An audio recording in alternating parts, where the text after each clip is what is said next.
بسم اللہ الرحمن الرحیم۔ خدا ہر ماں باپ کو اتنی عمر دے کہ وہ ساری خوشیوں کو دیکھ سکیں جو انہوں نے اپنی اولاد کے لیے مانگی ہوتی ہیں۔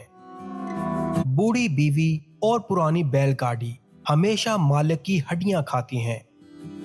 عورت کو اپنا آپ اتار کر دکھا دو، یعنی اپنا باطن جو تم اندر سے ہو نہ کہ باہر سے، وہ عورت تمہاری دیوانی ہو جائے گی۔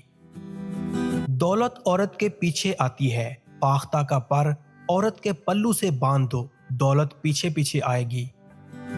چار مردوں جتنی طاقت چاہتے ہو تو روز ایک دانہ لہسن کا کچا منہ میں ڈال لیا کرو۔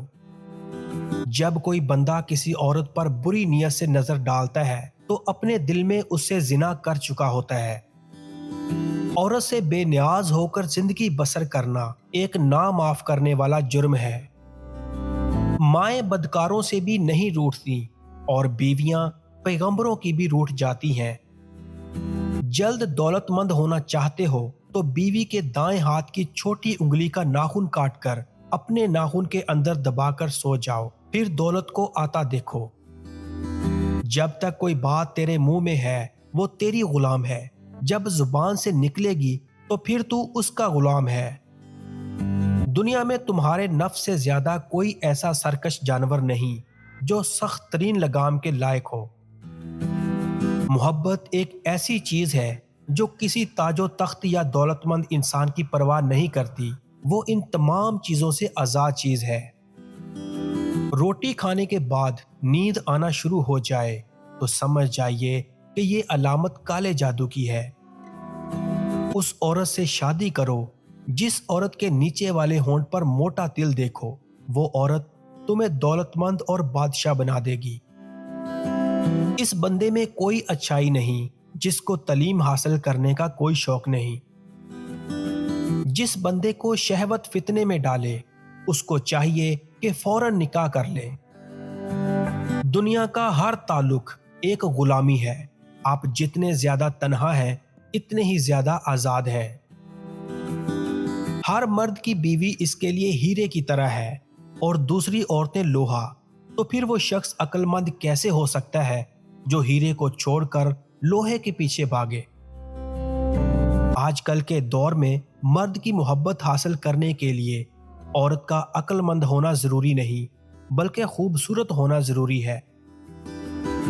چہروں کی بدصورتی کوئی نقصان نہیں پہنچاتی، خطرناک وہ ہوتے ہیں جو اندر سے بدصورت ہوں۔ زندگی ایک انجان کتاب جیسی ہے، اگلے صفحے پر کیا لکھا ہے کسی کو نہیں پتا۔ محبت وہیں کا رخ کرتی ہے جہاں سے آتی ہے۔ بات گہری تھی، مجھے سمجھنے میں عمر لگ گئی۔ محبت میں کیے جانے والے تمام دعوے اور وضاحتیں وقتی ہوتی ہیں جنہیں سوچ سوچ کر انسان اپنی باقی زندگی جہنم بنا لیتا ہے۔ کوئی بھی انسان پوری دنیا کے لیے نہیں جیتا بلکہ خاص لوگوں کے لیے جیتا ہے جو اس کی ساری دنیا ہوتے ہیں۔ سیدھے راستے اور سیدھے لوگ اکثر لوگوں کو پسند نہیں آتے۔ مخلص وہ ہے جو تم سے زیادہ تمہارا خیال رکھے۔ جب تمہارے اندر کی خاموشی بڑھ جائے اور باہر کا شور بھی سنائی نہ دے تو دل کو ذکر الہی سے آباد کر لو، اپنے مقصد کو پا جاؤ گے۔ مرد پیسے والا اور عورت خوبصورت ہو تو استخارے میں ہاں ہی آتی ہے۔ اپنے دوست کو اتنے ہی راز بتاؤ کہ کل کو اگر وہ تم سے دشمنی پر آمادہ ہو تو تمہیں کوئی نقصان نہ پہنچا سکے۔ بابا جی کہتے ہیں کہ پیٹ اور غرور بڑھ جائے تو اپنوں کو گلے لگانا بہت مشکل ہو جاتا ہے۔ تم لڑائی جھگڑے سے بچے رہو کیونکہ یہ دونوں دل کو بیمار کر دیتے ہیں۔ گزرے ہوئے زمانے کا خوف دراصل آنے والے زمانے کا خوف ہے۔ ماضی صرف اسی وقت خوف زدہ کرتا ہے جب اس کا ناخوشگوار نتیجہ ابھی باقی ہو۔ ہر انسان نے ایک نقاب پہنا ہوا ہے، کچھ لوگوں کا یہ نقاب اللہ تعالیٰ دنیا ہی میں اتار دیتا ہے جبکہ کچھ لوگوں کو مہلت دیتا ہے تاکہ وہ توبہ کر لیں۔ اپنے استعمال میں آنے والے رزق کو مناسب استعمال کرنا بھی عبادت ہے۔ جو لوگ اپنی سوچ نہیں بدل سکتے وہ کچھ نہیں بدل سکتے۔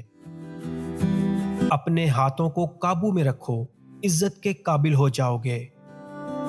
انسان کا آغاز نطفہ جو ایک بدبودار سا پانی ہے اور اختتام ایک بسیدہ جسم ہے، یہ بات اگر انسان اپنے دل میں نقش کر لے تو وہ کبھی بھی اپنی اوقات فراموش نہیں کرتا۔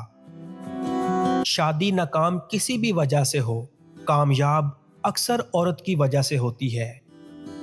اگر زندگی کبھی روشنیوں کا تحفہ دے تو انہیں مت بھولنا جنہوں نے کبھی آپ کے اندھیرے بانٹے تھے۔ اور یہ بھی ایک سچ ہے کہ تمہارے جیسا کوئی نہیں سے شروع ہونے والی محبت تمہارے جیسے بہت ہیں پر ختم ہو جاتی ہے۔ بھلائی کا وہ کام جو اپنی تعریف کے لیے کیا جائے لعنت کا پیش خیمہ بن جاتا ہے۔ مشکل دستک دے تو خوف زدہ نہ ہو، آگے بڑھ کر دروازہ کھول دیں، کیونکہ کامیابی ہمیشہ مشکل کا بھیس بدل کر آتی ہے۔ بات تو صرف چاہت اور احساس کی ہوتی ہے، ورنہ دوست اور دشمن ایک ہی حرف سے شروع ہوتے ہیں۔ عزت کا جنازہ نکال کر محبت کا تقاضا کرنے والے شکاری ہوتے ہیں۔ رشتوں کو مضبوط رکھنے والی کڑیوں میں سب سے اہم کڑی اعتماد کی ہوتی ہے۔ اگر اس کڑی پر بدگمانی یا بے دھیانی کا ذرا سا زنگ لگ جائے تو ساری کڑیاں کمزور پڑ جاتی ہیں۔ اکثر جس شخص سے آپ کو امید ہوتی ہے کہ سہارا دے گا، وہی شخص آپ کی بنیادیں ہلا دیتا ہے۔ یہ محبت بھی کیا غضب کی چیز ہے، کسی کو شرابی بنا دیتی ہے اور کسی کو نمازی بنا دیتی ہے۔